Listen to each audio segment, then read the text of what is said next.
Una joven escribió preguntando lo siguiente: ¿por qué la Biblia prohíbe casarse con alguien que no es de la misma fe? Oh querido, la Biblia no prohíbe. En realidad la Biblia no prohíbe nada. La Biblia es un libro de orientación.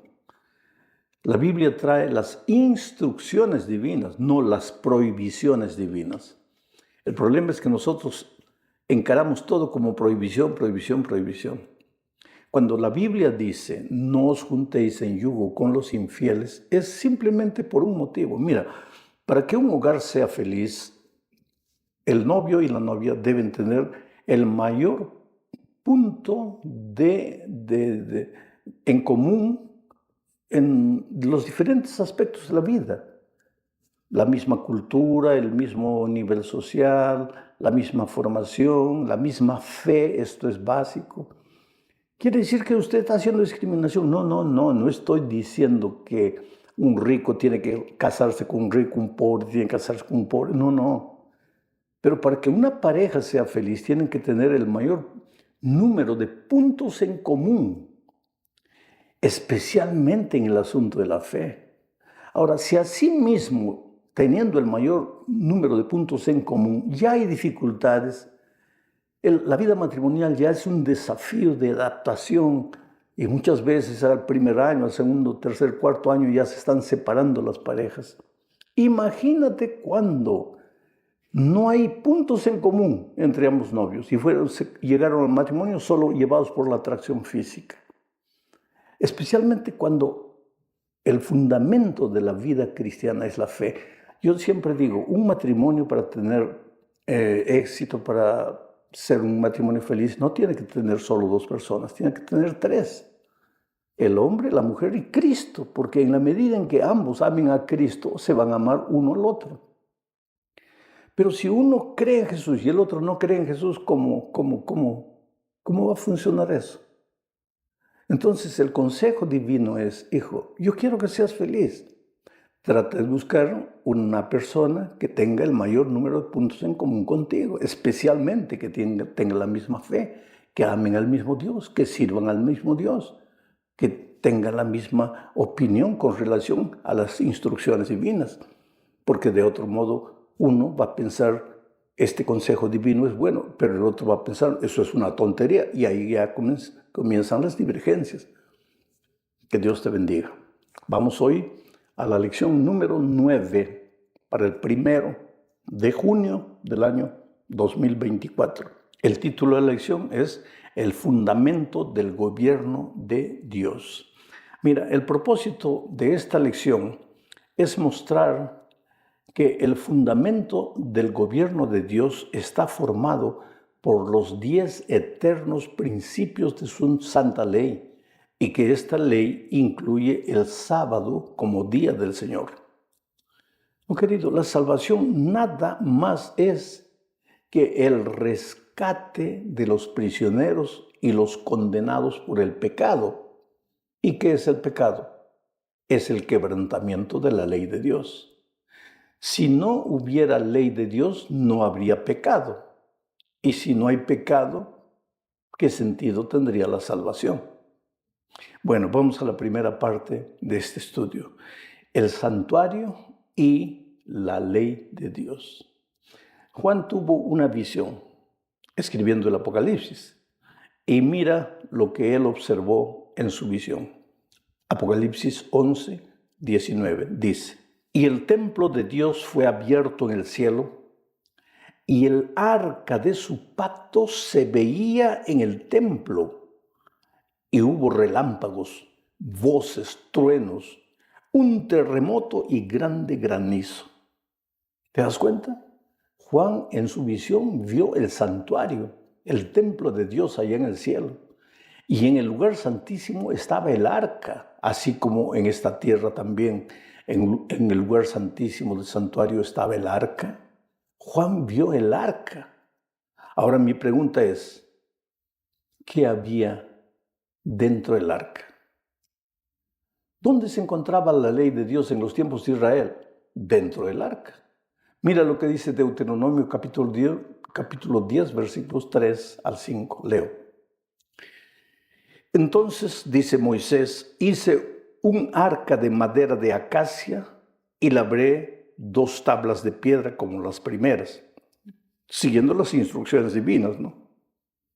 Después subí al monte con las 2 tablas en mi mano y él, Dios, escribió en las tablas lo mismo que estaba escrito en las primeras tablas que fueron quebradas. O sea, escribió los 10 mandamientos que el Señor les había hablado en el monte, de en medio del fuego, el día de la asamblea. Luego el Señor me las dio. Di vuelta y descendí del monte y puse las tablas de piedra con la ley de Dios, ¿no?, en el arca que había hecho. Allí están como el Señor me mandó.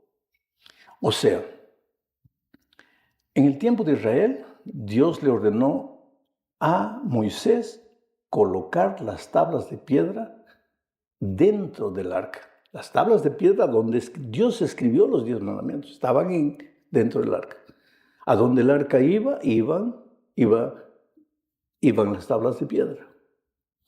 Muchos cristianos sinceros encuentran apoyo en la Biblia para decir que cuando Cristo vino y murió en la cruz del Calvario, clavó la ley de Dios en la cruz y que a partir de ahí la ley ya no tiene validad. Sin embargo, en Apocalipsis, que leímos el primer texto, Juan vio en el cielo el santuario de Dios. Y en el lugar santísimo vio el arca. Y pues dentro del arca está la ley. Quiere decir que la ley es eterna. La ley no cambia. La ley que Dios escribió en tablas de piedra es la misma ley que tenemos hoy. Quiere decir, los principios de esa ley rigen para todos los seres humanos. Esto es lo que se menciona en la segunda parte de este estudio al hablar de la inmutabilidad de la ley de Dios. O sea, que la ley de Dios no muda, la eternidad de la ley de Dios. Mira lo que dice Mateo capítulo 5, versículos 17 y 18. Y estas son palabras del propio Señor Jesucristo. Voy a tratar de comentar lo menos para respetar lo que el Señor Jesucristo dijo.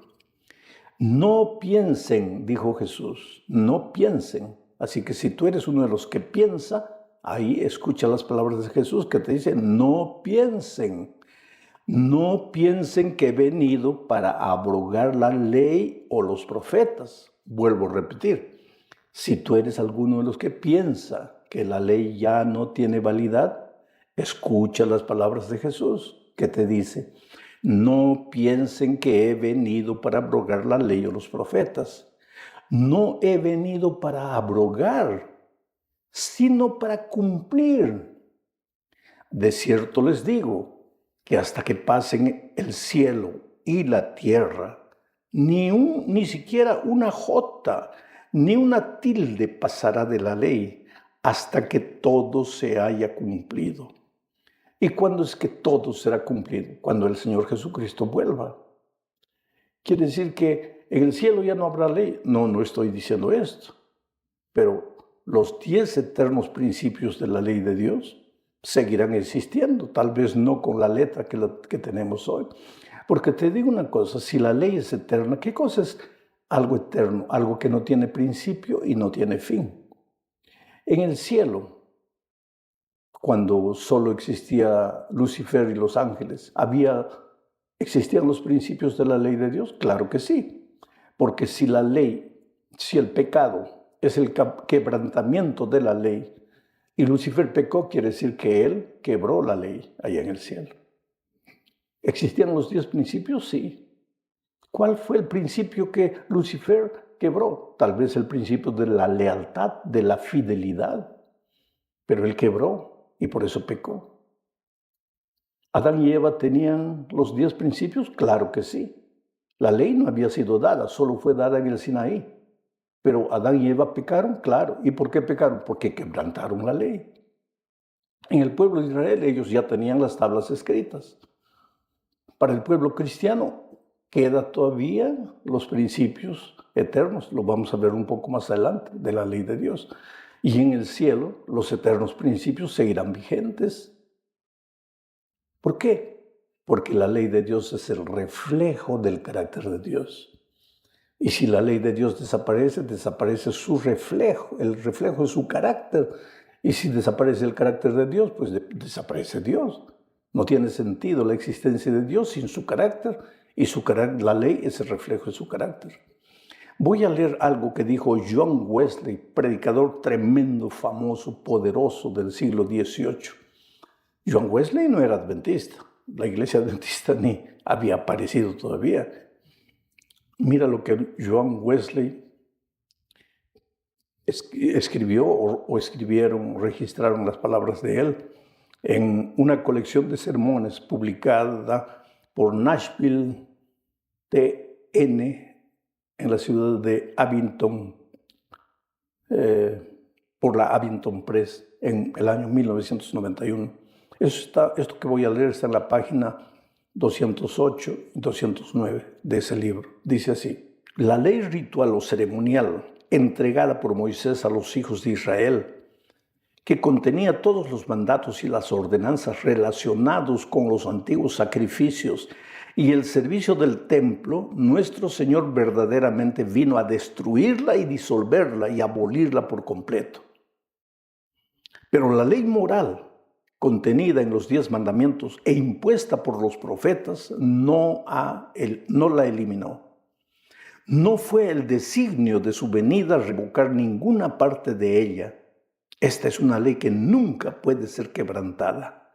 Cada parte de esta ley debe permanecer vigente sobre toda la humanidad y en todas las épocas, ya que no depende ni del tiempo, ni del lugar, ni de ninguna otra circunstancia susceptible de cambio. Estas son palabras de John Wesley, un predicador que no era adventista, pero que encontró en la palabra de Dios la eternidad de la ley de Dios. Ahora mira lo que dice San Pablo en Romanos 7:7. ¿Qué pues diremos? ¿Que la ley es pecado? De ninguna manera. Al contrario, yo no habría conocido el pecado sino por medio de la ley, porque no estaría consciente de la codicia si la ley no dijera no codiciarás. ¿De qué ley está hablando Pablo aquí? ¿En qué ley dice no codiciarás? En la ley de los 10 mandamientos. Y Pablo está diciendo que él no sabría lo que es pecado si no existiría la ley de Dios. Entonces está claro y completa en Romanos 3:31 diciendo: luego, ¿invalidamos la ley por la fe? De ninguna manera. Más bien, confirmamos la ley. O sea, la gracia de Cristo no anula la ley. Somos salvos únicamente por la gracia de Cristo. Pero si hemos sido salvos por la gracia de Cristo, vamos a vivir una vida de obediencia a los 10 eternos principios de su ley, entre los cuales está el sábado. Y esta es la tercera parte de nuestro estudio. Para esto voy a leer Santiago 2, 11 y 12. Y voy a leer este texto porque el otro día alguien me hizo una pregunta interesantísima. La pregunta fue la siguiente: pastor, muéstreme un versículo de la Biblia, del Nuevo Testamento, muéstreme un versículo del Nuevo Testamento donde diga que el sábado continúa siendo el día del Señor. Muéstreme un solo versículo. Y yo te haría la pregunta de otra manera. Muéstrame un solo versículo en el Nuevo Testamento donde diga que porque el Señor Jesucristo resucitó el domingo, o porque el Señor Jesucristo se reunió en algunas ocasiones con sus discípulos el domingo, el sábado deja de ser el día del Señor y comienza a ser el domingo. Muéstrame. Pero el Antiguo Testamento está lleno de versículos que muestran que el sábado es el día del Señor. Y ahora mira lo que dice Santiago 2, 10 y 11. Porque cualquiera que guarda toda la ley, pero ofende en un solo punto, se ha hecho culpable de todo. Porque el que dijo, no cometas adulterio, también dijo, no cometas homicidio. Y si no cometes adulterio, pero cometes homicidio, te has hecho transgresor de la ley. ¿En qué ley están estos dos mandamientos? No cometas homicidio, no cometas adulterio. En los 10 mandamientos de la ley de Dios, donde también está el sábado. Ahora, usando las palabras de Santiago, diríamos, no cometas, el que dijo no cometas adulterio, dijo también guarda el sábado. Y si no cometes adulterio, pero transgredes el sábado, te has hecho transgresor de la ley. Estoy parafraseando a Santiago. O sea, no hay argumento para decir que porque no hay un versículo en el Nuevo Testamento que hable del sábado, el sábado ha dejado de ser el día del Señor. Y que hay algo mucho más serio. El sábado, dice la Biblia, es la señal entre Dios y su pueblo. Leo lo que dice Ezequiel 20, 12 y 20. También les di mis sábados para que fueran una señal entre ellos y yo, para que supieran que yo soy el Señor, el que los santifico. Santifiquen mis sábados y serán una señal entre mí y ustedes, para que se sepa que yo soy el Señor, su Dios. Claro, el sábado es la señal entre Dios y su pueblo. Y ahora mira lo que dice Apocalipsis 7, 1 al 3. Después de esto, vi a 4 ángeles que estaban en pie sobre los 4 puntos cardinales de la tierra y que detenían los 4 vientos de la tierra para que no soplase viento alguno sobre la tierra, ni sobre el mar, ni sobre ningún árbol. Está hablando de la destrucción final. Y vi que otro ángel subiendo del oriente tenía el sello del Dios vivo, el sábado. Y llamó a gran voz a los 4 ángeles, a quienes les fue dado hacer daño a la tierra y al mar, diciendo, no hagan daño a la tierra, ni al mar, ni a los árboles, hasta que marquemos con un sello la frente de los siervos de nuestro Dios. ¿Y cuál es esa señal? El sábado.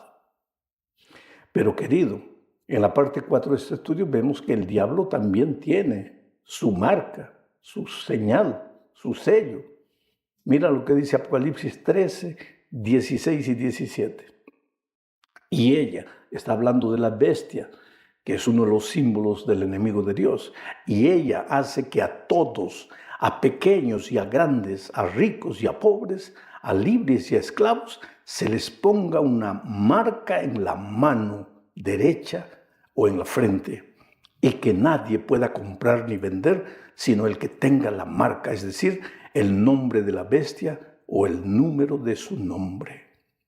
Es interesante que mientras el sello de Dios es colocado en aquel que quiere, en aquel que desea, aquel que acepta, la marca de la bestia es colocado por la fuerza en todas las personas.